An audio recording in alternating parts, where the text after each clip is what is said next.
Secretary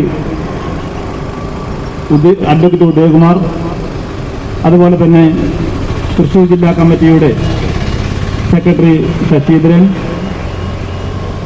Kottayam ജില്ലാ കമ്മിറ്റിയുടെ secretary Malu's ഉൾപ്പെടെയുള്ള സംസ്ഥാന കമ്മിറ്റി അംഗങ്ങളെ, പ്രവാസി സംഘത്തിൻ്റെ ജില്ലാ നേതാക്കളെ, ഏരിയ ഭാരവാഹികൾ, യൂണിറ്റ് പഞ്ചായത്ത് നേതാക്കളെ, സംസ്ഥാന കമ്മിറ്റിയുടെ ആഹ്വാനപ്രകാരം ഇന്ന് നമ്മുടെ സംസ്ഥാനത്ത് 3 ക്ഷേമനിധി കേന്ദ്രങ്ങളിലേക്കും ഇത്തരത്തിലുള്ള മാർച്ചും ധർണയും നടക്കുകയാണ്. കേരളത്തെ സംബന്ധിച്ചിടത്തോളം കേരളത്തിന്റെ ഈ ക്ഷേമ വികസന പ്രവർത്തനങ്ങൾക്ക് മുഖ്യ പങ്ക് വഹിക്കുന്ന വിഭാഗമാണ് പ്രവാസികൾ. കഴിഞ്ഞ 10 വർഷക്കാലം നമുക്കറിയാം, പ്രവാസികളുടെ ഉജ്ജ്വലമായ സമര പോരാട്ടങ്ങളിലൂടെയാണ് നാം ഈ ക്ഷേമനിധിയും പെൻഷനും 2011 കാലഘട്ടത്തിൽ പറവൂരിൽ ഒരു പ്രവാസി മരണപ്പെട്ട് അപേക്ഷ നൽകിയപ്പോൾ ആ പ്രവാസി മരണ ചടങ്ങെല്ലാം കഴിഞ്ഞതിന് ശേഷം അന്നത്തെ സർക്കാരിൽ നിന്ന് നോർക്കയിൽ നിന്ന് വന്ന കത്ത് നമ്മൾ ഇപ്പോൾ ഓർക്കുകയാണ്.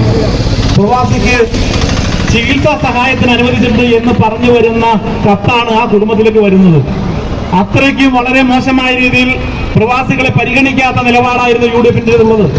അതിനുശേഷം നമുക്ക് ഏരിയ സെക്രട്ടറി, പാർട്ടിയുടെ ജില്ലാ കമ്മിറ്റി അംഗം കൂടിയാണ്. അദ്ദേഹത്തെ വളരെ ആദരവോടുകൂടി തന്നെ ഈ യോഗത്തിലേക്ക് ഹാർദമായി സ്വാഗതം ചെയ്യുകയാണ്. സലീക്ക ജമാൽ ഈ സമരത്തിൽ പങ്കെടുക്കുന്നു.